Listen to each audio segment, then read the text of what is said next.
นี่สูงอยู่พี่น้องเอ้ยกับบูถึงก็ว่าไอ้อัดดอกเนาะมันมีช่องลมออกไปอยู่ปุ๊มีทุกหม่องอยู่คอนก็ถือว่าโอเคอยู่พี่น้องเนาะบ่อัดดอกขอบใจก่อนขอบใจก่อนขอบใจก็ละว่าเฮ้ยเอาขนมกันเนาะเอาไปให้ไผบัดนี้เอาไผเก็บไว้บัดนี้อัดบ่ได้เนาะด้วยบ่อัดได้อยู่เติมบ่เก่งได้แล้วนี่อัดเฮ้ยผมเฮ็ดขี้ยาล้อมุนดินครับเราเหยียบเป็นทืบได้เอาโอ้ยเก่งเลยเด้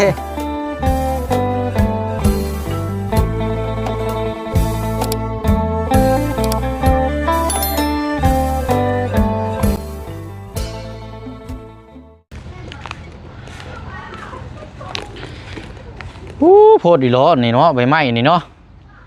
กวดนี่ก็โอ้30กวดแล้วแบบนี้บ่ไหวแล้วพี่น้อยเนาะเป็นลมเป็นแรงพอดีแล้วป้ามันยังมาแต่ทางใดนี่มาแต่หาเฮ็ดมาแต่หาเฮ็ดสบายดีโดยฮะสบายดีเนาะหากมาแต่บ้านนกคำดีพี่น้องเนาะครับพวกเขามาพี่ก่อนเป็นจังได้หาเฮ็ดเนี่ยนะเฮ็ดปัวเอ้ายังออกอยู่บ่ใช้เห็ดปวกเทื่อไปแล้ว2เทื่อไปเลยไปที่เช้านี่ได้10ท้องไปคายเมื่อที่คายก็ไปหาต่ออีกได้หน่อยเดียวได้แต่เอาแต่ละไม้เอาบ่มันก็เริ่มเบิดแล้วบ่เนาะใช่นะเท่าบ่โอ้มันเปื่อยไปได้เช้านี่ได้หลายมันเอาแต่เช้านี่ยันเห็ดออกอีกไปก็เลยไปรอเบิ่งอีกก่อนโอเคเอาอะไรเนาะอยู่หากินไปมื้อนึงน่ะ2-3 รอบโดยเมื่อวานนี้แล้วอายมือยุ่งนี่แล้วอายมือวานนี้ไปหากับน้องห้างไปหาเฮ็ดจนจมน้ำเฮาหาเฮ็ดจนจมน้ำพวดแท้ไปหาได้น่ะจนจมน้ำน้องห้างซอยแน่ห้องน้องห้างเลยซอยเฮาแน่เจ้าบ่จมน้ำนะโดยกับลูกเขาคิดกันเนาะไล่เด้อลงมาน้ำไล่จนซ้ำนี่เฮาจนบ่ไหวแล้วระวังได้เนาะแต่ว่ามื้อนี้แค่ในฟ้าฝนบ่ตกมื้อนี้เนาะโอ้โดยเอาเห็นแล้วเนาะไปเบิ่งมาอัปเดตเบิ่งห้องครัวก่อนเป็นได้ใดเอายังบ่ได้เอาออกบ่น่ะ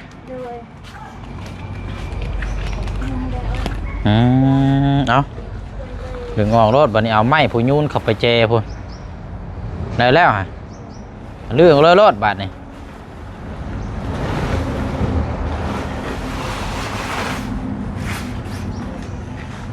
นู้นเขาเจพุ่นแล้วเอา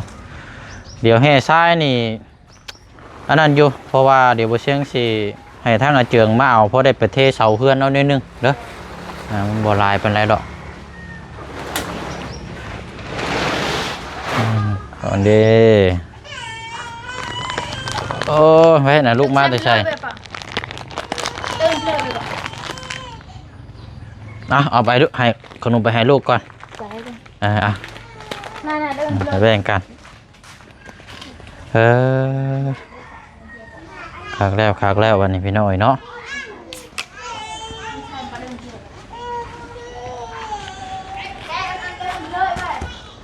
ติดกับอันนี้เลยเทพื้นเนาะเน้นคักปานยังเนาะเอาน้องชับนะแป๊บนึงโอเคพี่น้อยเดี๋ยวมาช่องเบิ่งมุมนี้ก่อนเนาะเสียงก็บ่ได้เบิ่งคักได้แต่ว่าถึงในการชูพื้นชูไผ่นี่ก็พี่น้อยเนาะมันสูงอยู่ทั้งนี้มันสูงอยู่กับสีบ่คอนกับสีบ่อัดปานใดหรอกเนาะเดี๋ยวจังเข้าไปช่องเบิ่งเนาะอันนี้พี่น้องว่าโอ้มันคืออัดแท้บ่เสียงมันสิหายใจได้บ่ว่าซั่นโอ้ก็ยอมกันแล้วพี่น้อยเนาะมีแต่เฮาจูพื้นแล้วออกไปคอนมันแล้วแต่มันสิไปแล้วพี่น้องเนาะนี่มันกูคั่วไปแล้วเอาได้พี่น้องเด้อเนาะกราบสบายดีและสวัสดีพ่อแม่พี่น้องน้ำกันเบิดสุขุสุคนพี่น้องเนาะมาพบมาเจอกันอีกพี่น้องเนาะถือว่าเป็นอีกช่องทางนึงเนาะฝากพี่พังน้องFC เฮาติดตามเบิ่งน้ำกันเนาะก็ถือว่าเมื่อวานนี้สร้างเพิ่นมา เก็บตกก็แล้วก็มื้อนี้ก็มาเดี๋ยวสิให้มาเบิ่งนํกันแล้วเดี๋ยวให้ทางน้องออนเปิดใช้งานเลยบัดนี้ โดย เนาะเปิดใช้งานก็เฮ็ดอยู่เฮ็ดกินอยู่นี่เลยบัดนี้เด้อ โดย จุพื้นจุไผอยู่นี่เลยก็ได้เนาะ โดย ยากดอกพี่น้องดูว่าเอาสังกะสีมาห้องพื้นก็ได้เนาะนี่เด้มันแห้งเลยจุพื้นนี่ก็คันว่านั่นก็เอาทรายก็ได้เนาะเอานี่ดินทรายนี่ห้องสังกะสีเดี๋ยวเอาจุคือเจ้าเฮ็ดอยู่ในหั่นได้ โดย ชั้นก็ได้แล้วเนาะ โดย หั่นแหละพี่น้อยญาติก็มาเบิ่งในพี่นี่สูงอยู่พี่น้อยกับบ่ถึงก็ว่าไอ้อัดดอกเนาะมันมีช่องลมออกไปอยู่ผู้มีทุกหม่องอยู่คอนก็ถือว่าโอเคอยู่พี่น้องเนาะบ่อัดดอกก็บ่ได้ถึงกับปิดบ่หรอกเนาะ โดย โอ้โอเคนี่แหละพี่น้อยเนาะโอ้มียังเฮ็ดอย่างอีกนี่นอนเฮ็ดผึ่งอีกเลยเฮ็ดปวกอันนั้นอีกเลยโจ้ยนะเฮ็ดปวกตาบนั่นคือมาออกแต่อยู่นี่แท้เนาะ โดย แต่มันเฒ่าแล้วมันเปื่อยเลยทิ่มซะเจ้าบ่เอาเห็นเมื่อวานนี่เนาะ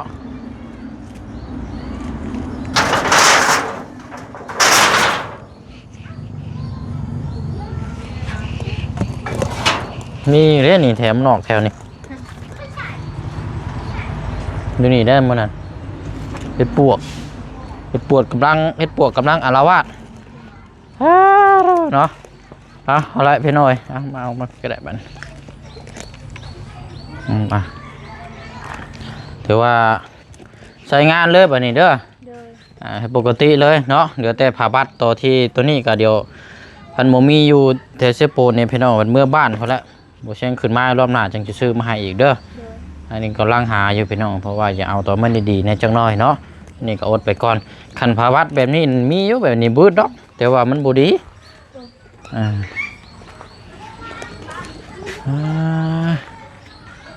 นี่แหละพร้อมใช้งาน โดยเมื่อยแห้งไป2 คืนวัน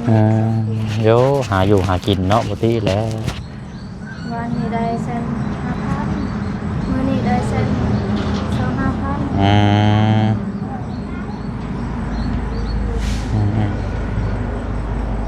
หาเงินได้มือละแสน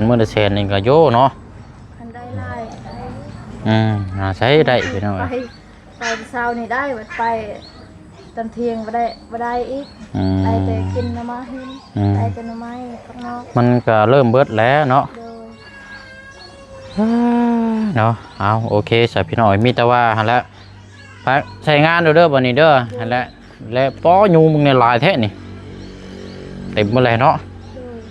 โดยมันยุงลายแล้วครบด้วยปาก พูดดีๆได้พี่น้องเอาหั่นแหละบ่เชียงสิพ่วงไปเยี่ยมยามทางพลักก่อนเด้อเอาหั่นแหละเนาะ บนขอบคุณแม่แก้วทั้งเอ่ยเจนขอบคุณขอบคุณหลายๆเด้อขอให้แม่กับเอ่ยขอให้อยู่ดีมีแห้งให้สุขภาพร่างกายแข็งแรงความเจ็บหายได้ความคลายภายมีปรารถนาสิ่งใดขอให้ได้สิ่งนั้นนอนหลับขอให้ได้เงินหมื่นนอนตื่นขอให้ได้เงินแสนขอให้สุขหมู่มันคนเงินขอให้อยู่เย็นเป็นสุขทางกายสบายทางใจขอให้เทวดาหักแพงหลายๆเด้อสาธุและทั้งอายนำขอให้อายไปใส่มาใส่ให้หลอดปลอดภัยขอให้อายไปใส่มาใส่มีคนหักคนแพงตลอดปีและตลอดไปทั้งหมดครอบครัวอายขอให้มีความสุขความเจริญสุขทางกายสบายทางใจขอให้เทวดาหักแพงหลายๆเด้อสาธุและทั้งหมด FC ปาลุงเบิดทุกคู่ทุกคนขอให้เทวดาหักแพงหลายๆเด้อเอาหน่อยเนาะ สบายดีเด้อ ไปเอาละเนาะเฮ็ดอยู่เฮ็ดกินเดี๋ยวเชียงไปเยี่ยมยามทั้งพลักก่อนเนาะอันนี้มันแห้งแล้วจะหาน้ำมาล้างเอาเนาะน้ำมันผลสะพี่หน่อยเปียกโอ้ยเนาะเมื่อเช้านี้มอบเสาให้ทั้งพลักเนาะเดี๋ยวเอาเก็บภาพเนาะกันเฉพาะกันมาฝากพี่พังน้องยำคำยำแรงก่อนพลักน้อยเฮาเนาะอยู่บนน้อพี่น้อยโมเมนนอนอยู่บนจัก เดี๋ยวเอาขนมไปฝากก่อน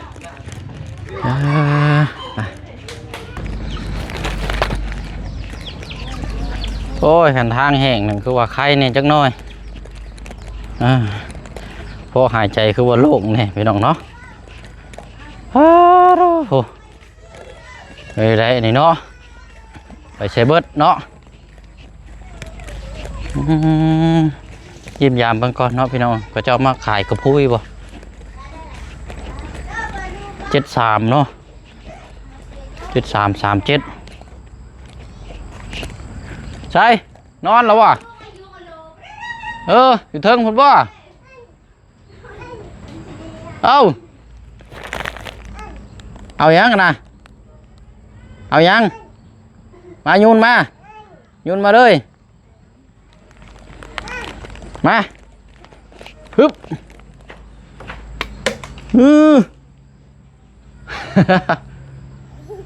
เฮ้ยหัวอีก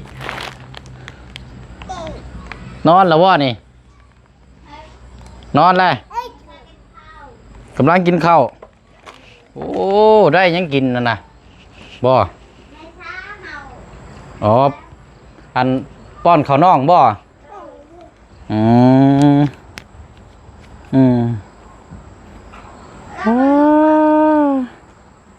โอเคเนาะใช้เบอร์ก้อนเนาะปลามาจะใช้นี่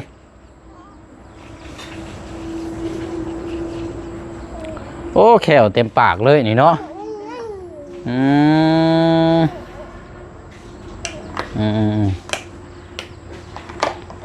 เหมือนก่อนนะ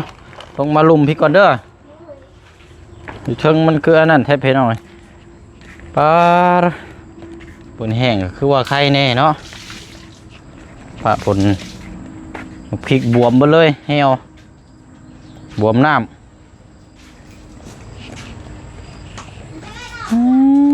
เนาะน้ำบวมเลยนี่เรียบร้อยเลยเหี่ยวเลยโอ้ยเนาะเป็นจังไดกระพุ้ยบ่ได้มาบ่มื้อนี้เจืองใช่เนาะปกติเรามาจังมุ้งฉันมื้อนี้ยันบ่ได้มาแต่มื้อนี้เนาะ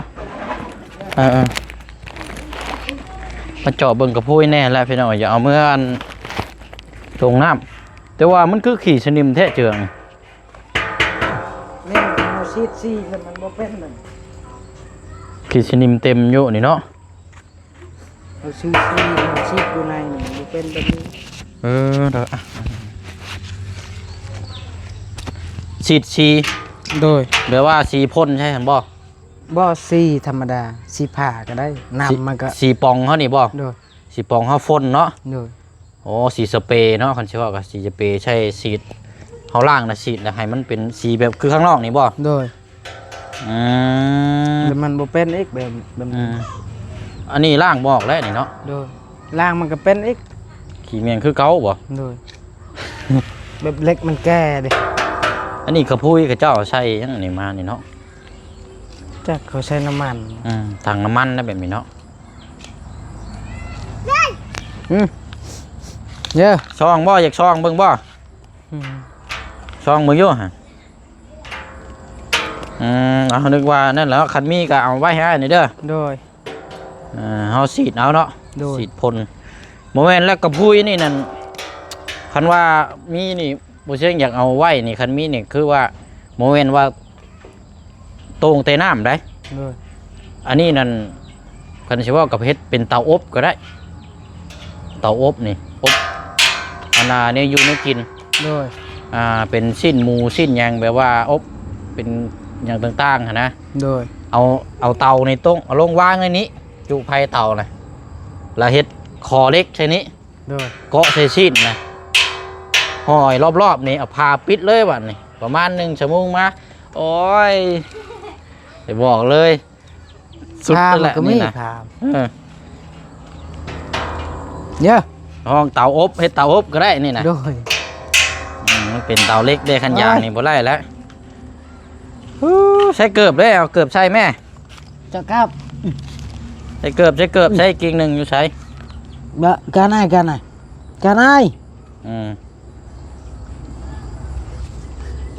ี่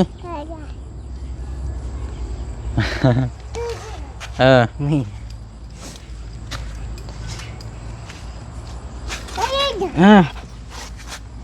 เจ้า เอา เจ้าได้กันเด้อ เนาะเอาขนมนี่เอาบ่นี่มาเจิงกินอ่างเราอยู่ฮะ เด้อแกจะได้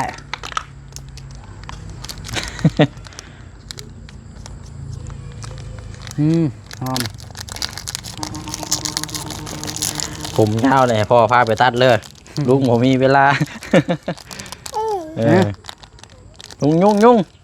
นี่ยุ่งลอย แม่กินทีละหน่อย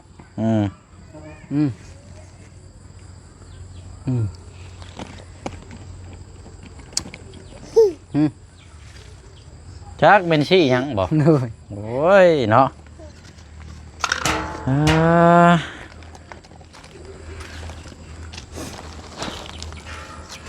น่ารักเด้อ นั่นแหละเด็กน้อยบ่กินข้าวกินขนมนี่ก็อยู่ท้องละ เลย โอ้ยเนาะคันว่ามื้ออื่นแลดนี่แม่นสิหาเจ้าและไปตัดหญ้า โดย อยู่เฮือน คำอื่นแดดแล้วก็ไปอื่น เพราะว่ามันน้ำมันยังบวมอยู่ตอนนี้ตัดบ่ได้ดอกคันมันแดดก็คักเลยอ่านสิเข้ามาได้สิบอกอีกเทื่อนึง โดย เอา ขอบใจก่อนขอบใจก่อน ขอบใจก็ละว่าเฮ้ยเอาขนมกันเนาะเอาไปให้ไผบัดนี้เอาไผเก็บไว้บัดนี้เอ้ออ๋อกินก่อนดีนี่เนาะ มา อืม ขอบใจลุงขอบใจลุงขอบใจเด้อไปขอบใจขอบใจ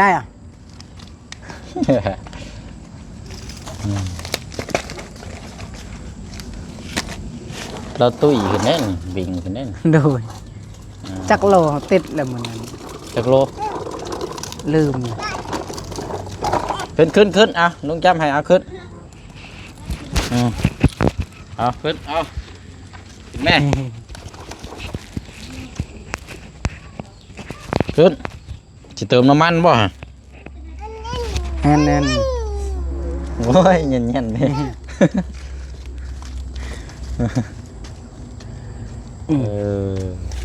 สบายดีสบายดีอีกมันหนึ่งน่ะ ยังนะฮะยังไม่ทันได้สบายดีอยู่ฮะ สบายดีไปสบายดีเด้อไปสบายดีตาล่ะ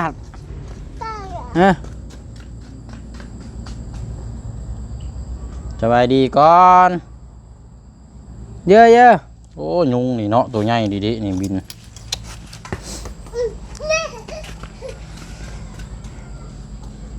เอาโยน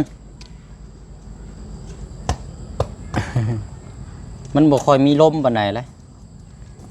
ต้องเพิ่มลมสิหน่อยหนึงก็ได้ ต่อย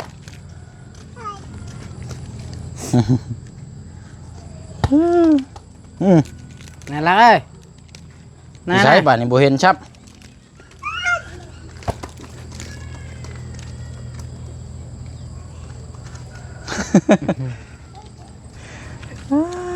เนาะคันว่ามันฟ้าฝนบ่ตกกะอยู่ไรพี่น้องเนาะผู้เสียงนี่อยากเอาเงินจำนวนนั่นแหละสิอยากสร้างไม้แล้วมาไว้ก่อน โดย คันว่ากะ น่ารักนะ เอาไว้เอาเลี้ยงไว้นี่บ่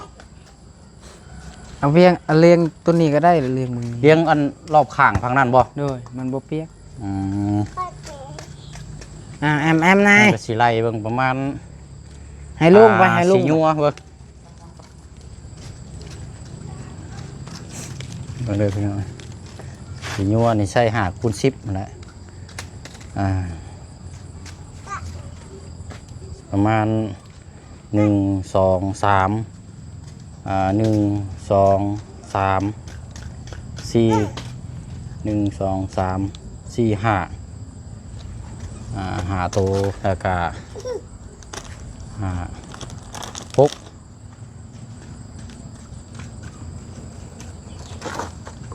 6 โตก็เจืองเนาะ5 คูณ 10เพราะว่า5 คูณ 10ชื่อไปนั่นยาว6 เมตรพอดี โดยยาว6 เมตรนี่พอดีเลยพี่น้องคือว่าคันอยากให้เกยมาฮอดว่าพี่กันเป็นว่าต่อหน่อยนึง ก็เจ้าต่อนิดนึงประมาณ6หรือว่าเอา7โต โดย 7โตพอดีหาคูณ10ราคาไม่48นี่ก็สิประมาณมัน5เมตรพี่น้องเนาะอันที่ว่าก็2 4 6 8ประมาณ10โตได้อยู่เนาะแต่ว่าราคานี่เบิ่งดีก่อน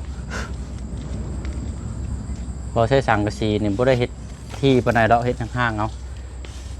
เฮาบ่ได้เฮ็ดที่ปานใดดอกเฮาบ่ได้เฮ็ดคือซ้ำเพื่อนในเทิงพุ่น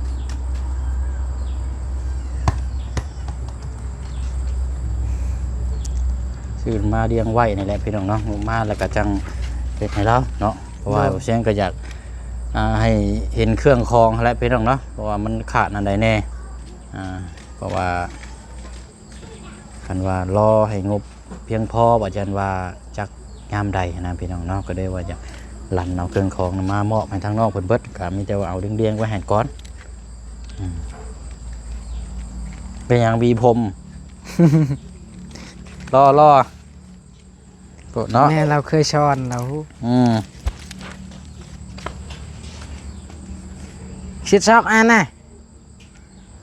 นายชิดซอกหน้าเชียดไอ้เยอะ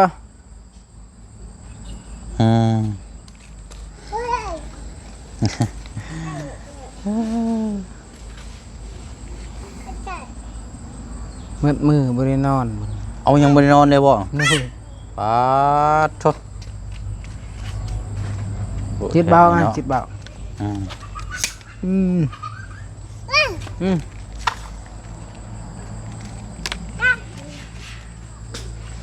เยอะเด้ออัดบ่เอ็ดเอาฮึบ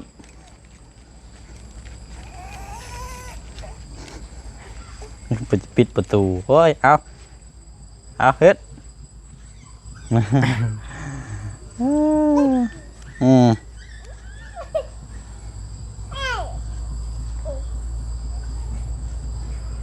อัด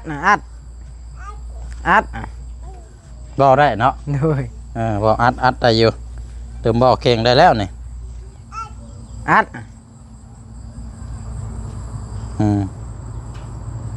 ดบ่แม่นลึงเขา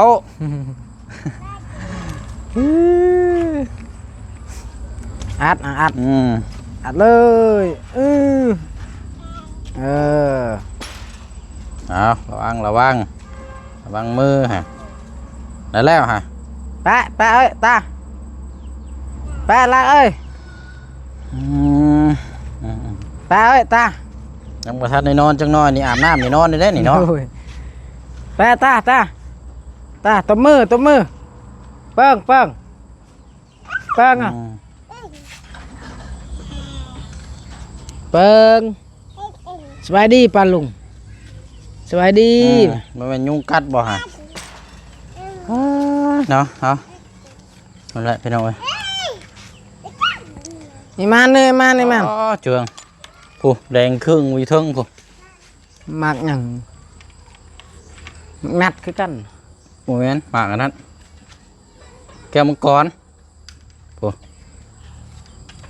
3 มากผู้ของเขาบ่เอาในถิ่มเสียลายได้เนาะเยอะไหมมูดเยอะไปเมื่อลุงบ่ไปยังไปมามือมาไม่อยากไปใช้มาเว้ยไปเราจะพาไปเรากับโบก้าได้เรากันเนาะไก่เห่าเนาะเป็ดไรไก่ระบาดนี่โอ้ไก่เนี่ยโบแพ้เป็ดเนาะโอ้มันยากว้าวปิดระบาดนี่ปิดไล่กันระบาดนี่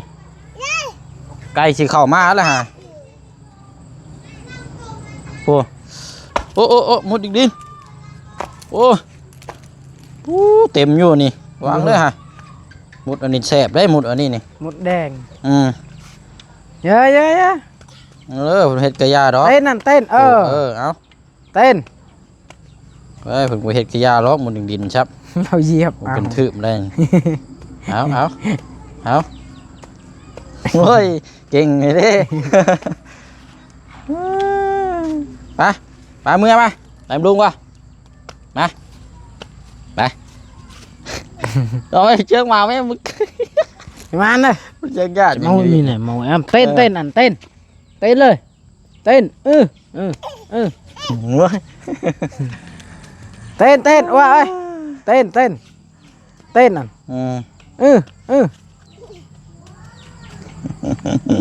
tôi xui đây tôi là nóแล้วมีแต่ว่ามืออื่นเด้อไอ้สิเข้ามาใหม่เนาะมีอย่างอันเดียวจังเพิ่มเติมจังใดกัจังว่ากันตัวนี้พี่น้อยเพราะว่าเรื่องเฮาเดี๋ยวสิมาไล่เบิ่งอีกทีนึงก่อนเนาะ โดย จังว่ากันตัวนี้ครับพี่น้อยไปเบียกต่อกันได้บัดนี้เด้อ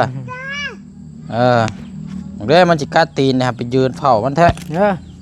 ยอะสมองมีสมองเอ้าไปเอาสบายดีก่อน โดย สบายดีปะลุงก่อนมา สบายดีเด้อ โดยเอาละเดี๋ยวจังว่ากันไปก่อนเด้อ ลุงเมื่อแต่ ใช่เอา หมดจัดเต็นน่ะ อืม ลุงเมื่อ เยอะเด้อ ยังถอดใจช่ำโว้ยครับ